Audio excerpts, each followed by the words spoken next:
320페이지 감가상각비 할게요. 감가상각의 먼저 보시죠. 우리 유형자산으로 등록되어 있는 것 중에 고정자산 있잖아요. 고정자산은 사업과 관련이 있는 것들을 이제 고정자산 등록을 하죠. 근데 이제 이 고정자산을 1년 이내에 쓰는 건 아니고, 오래 쓸 수 있잖아요. 근데 오래 쓸 수 있는데, 요거를 처음에 돈이 나갔을 때 한꺼번에 비용 처리를 하게 되면 1년 이내에 다 쓰고 버리는 게 아니라 1년이 지나서도 뭐 몇 년 동안 계속 쓸 수 있는 거잖아요. 그래서 내용연수라는 게 있죠. 각 자산별로 이런 자산은 뭐 5년이다, 이런 자산은 7년이다, 8년이다, 뭐 이런 식으로 내용연수가 있는데, 그거를 그 내용연수에 따라서 우리가 매년 수입과 비용 대응을 시키는데, 그게 이제 감가상각비로 들어가고 있어요.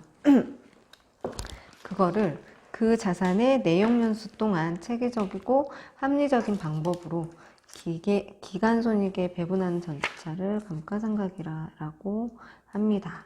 법인세법상 감가상각 제도 특징을 보면, 우리가 고정자산 등록을 할 때 취득가액, 내용연수, 상각 방법 이렇게 입력을 하죠. 근데 잔존가액은 입력하지 않아요. 잔존가액은 입력하는 란도 없어. 근데 법인세법에서는 잔존가액이 0이에요. 0. 근데 회계에서는 이게 다 보면은 잔존가액, 내용연수, 상각 방법, 여기에 다 뭐라고 써있냐면 합리적으로 써있어. 합리적으로 추정하는 거. 그죠?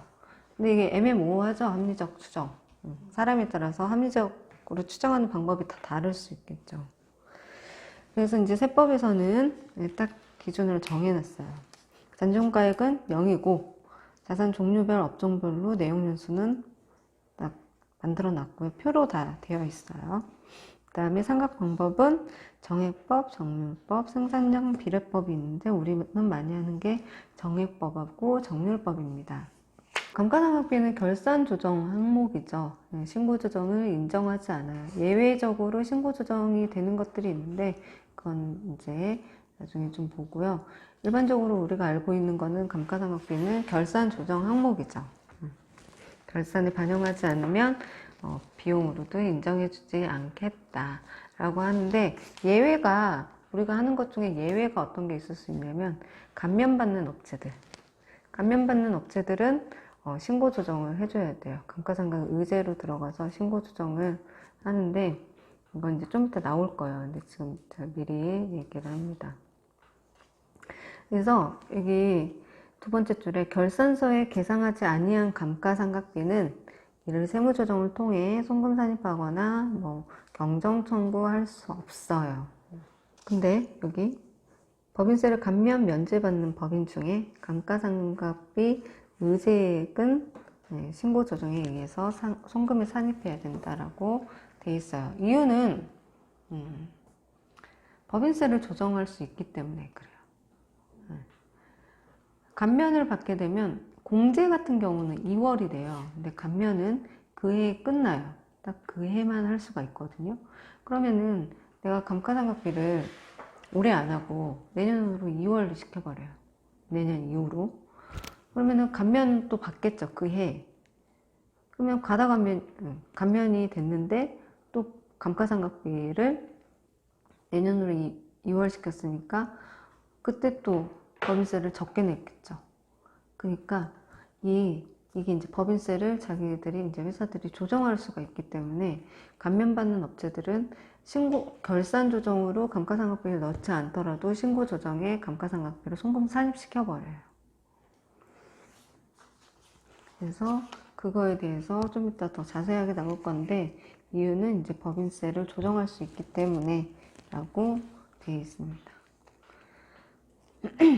그래서 임의상각제도인데, 감가상각비는 그 수익비용의 적정한 대응을 위해서 반드시 감가상각비를 결산서에 계상을 해야 돼요. 근데 법인세법에서는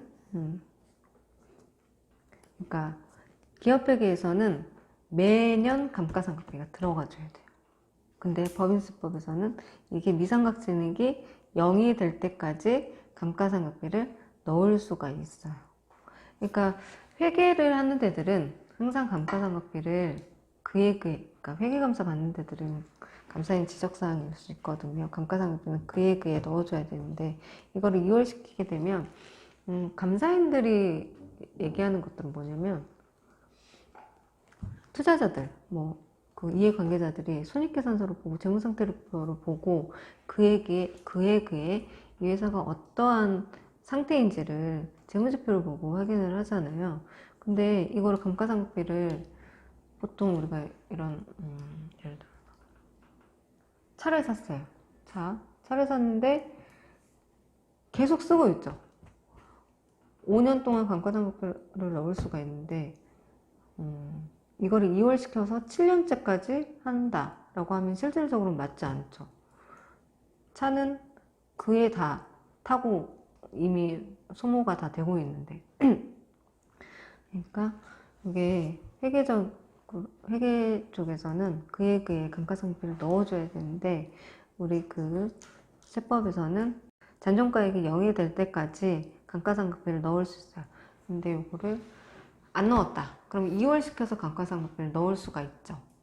대신 감면받은 업체들은 신고조정으로 해서 감가상각비 의제를 해버려서 소금 산입해버리고 하는 거죠. 이제 세법하고 기업회계하고 조금 다르죠. 그러니까 기업회계가 어떻게 보면 조금 더 합리적일 수 있어요. 수익비용 적정 대응 때문에 이제 그렇게 하는 거라서